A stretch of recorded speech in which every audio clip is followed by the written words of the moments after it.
मौजूदा समय में दुनिया जिस दौर से गुजर रही है और पूरी दुनिया में जिस तरह का वातावरण है, आज पुनः जरूरत है स्वामी विवेकानंद के विचारों को पूरी दुनिया में पहुंचाने की। आप कहीं पर दृष्टिपात करें, Afghanistan, Bangladesh, Sri Lanka, Nepal, Iran, Iraq, France, Russia, यानी कि अमेरिका जैसा शक्तिशाली देश भी जब हिंसा और आतंकवाद से प्रभावित हो, ऐसे दौर में हमारी भारत की महान संस्कृति और उसी संस्कृति का परचम फहराते हुए 9 सितंबर 1893 में स्वामी विवेकानंद ने शिकागो की धरती से भारतीय संस्कृति का बिगुल बजाया था और पूरी दुनिया के अंदर उस विचार को पहुंचाया था। ये हम सब के लिए गौरव और फक्र का विषय है कि उस 9 सितंबर 1893 को जब 125 वर्ष पूर्व हो गए हो और आज वो विचार उससे भी अधिक जब प्रासंगिक है, और खासकर मैं कहना चाहूँगा हमारे देश की जो खूबी है, अनेकता में एकता जो इसकी मौलिक विशेषता है, बहुलतावादी संस्कृति जिसके कारण से पूरी दुनिया में भारत का एक विशिष्ट सम्मान है, उस महान संस्कृति के संरक्षण और संवर्धन का हम सबका दायित्व है। और मैं समझता हूँ ऐसा करके ही हम स्वामी विवेकानंद को अच्छे से स्मरण कर पाते हैं। अगर ऐसा नहीं करते हैं, हमारा देश जहाँ पर अनेक धर्म हैं, जातियां हैं, संप्रदाय हैं, भाषाएं हैं, पहनावा है, किंतु उसके बावजूद हमारी खूबी ये है कि हम सब एक हैं। उसी एकता के संदेश की आज जरूरत है, क्योंकि इस माहौल में जहां पर सांस्कृतिक प्रदूषण का दौर हो, वैचारिक प्रदूषण का दौर हो, पर्यावरण प्रदूषण बहुत बड़ी समस्या है। इस क्लाइमेट चेंज और जलवायु परिवर्तन के कारण से उसके परिणाम हम सभी देख रहे हैं, किंतु मैं आगाह करना चाहता हूं, पर्यावरण प्रदूषण से भी अधिक खतरनाक है वो है वैचारिक प्रदूषण। गली का कचरा साफ करना बहुत जरूरी है। हमारे प्रधानमंत्री जी ने जो आह्वान किया है स्वच्छता का, हम सबको उसमें जुटना है, किंतु साथ साथ ये भी कहना चाहूँगा कि गली का कचरा तो फिर भी साफ हो जाएगा, इन मोबाइल के द्वारा हमारी आने वाली पीढ़ी के दिमाग में जो कचरा डाला जा रहा है, जो नफरत का, जो हिंसा का, जो घृणा का, जो अलगाववाद का, उसके प्रति हम सबको सावचेत होने की जरूरत है। जैसा पूज्य स्वामी जी ने भी कहा कि हमें अशांति के जो कारक तत्व हैं उस पर भी ध्यान देना होगा। और सबसे बड़े कर्नल त्यागी जी का मैं ध्यान आकर्षित करना चाहूँगा, वो हमारे सैनिकोत्तर के भारत पाकिस्तान युद्ध के ऐसे योद्धा जिन्हें वीर चक्र के द्वारा सम्मानित किया गया, और वो तो कहते हैं बार बार, ये इनकी विशेषता है कि ये हम सबको सम्मान देते हैं। सच में कहूँ,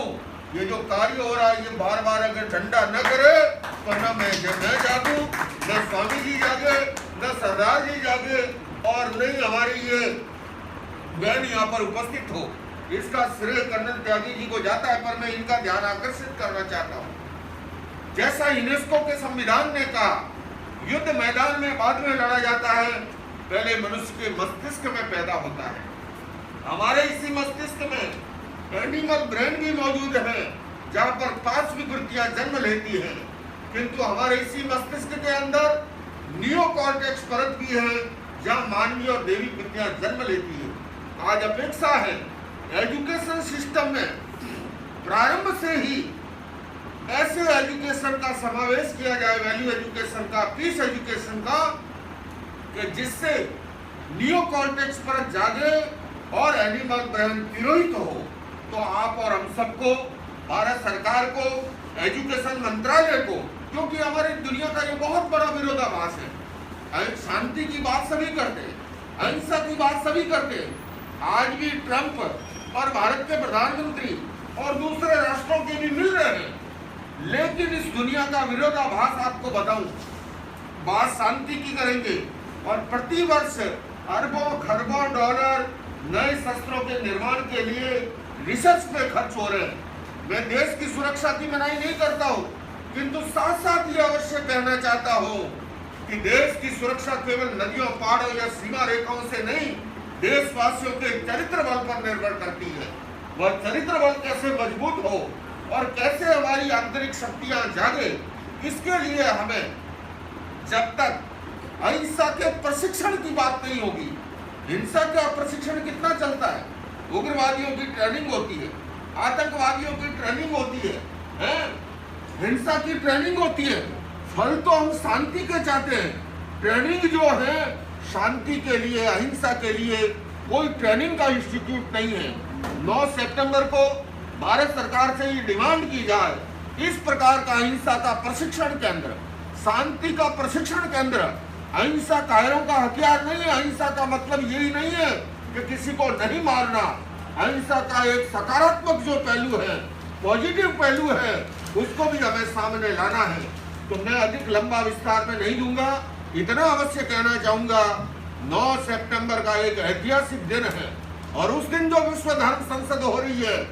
भारत की राजधानी के कॉन्स्टिट्यूशनल क्लब के अंदर एक नए इतिहास का निर्माण उस दिन भी होगा और भारत जो है एक नई दिशा के अंदर, क्योंकि उसको विश्व गुरु की भूमिका आने वाले वर्षों में निभानी है, उसके लिए हम सबको एकजुट होकर के इस यज्ञ में आहुति देनी है। 9 सितंबर के कार्यक्रम को भी सफल बनाना है और साथ ही साथ हमें अपनी संस्कृति का गौरव करते हुए उसके संरक्षण और संवर्धन के लिए भी प्रयासरत रहना है। हम जो धर्मों के लोग हैं, धर्म जोड़ना सिखाता है, धर्म तोड़ना नहीं सिखाता। धर्म के क्षेत्र में हिंसा, घृणा, भय, नफरत का कोई स्थान हो ही नहीं सकता और इसलिए हम अपने धर्म का ईमानदारी से पालन करें,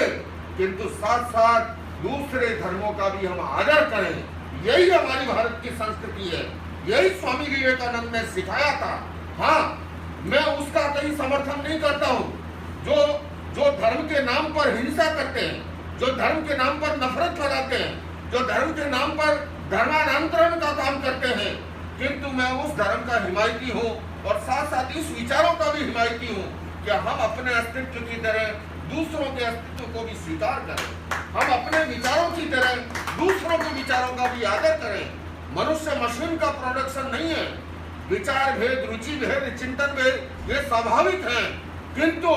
मतभेद होने पर भी मन भेद नहीं हो, यही स्वामी विवेकानंद ने हमें सिखाया था। तो आइए बंधुओं, हम स्वामी विवेकानंद के विचारों के अनुसार देश को आगे ले जाने के लिए, समाज को आगे ले जाने के लिए उस दिन बहुत महत्वपूर्ण ऐसी चीजें हमारे सामने आएगी और निश्चित रूप से वो दिन मील का पत्थर साबित होगा।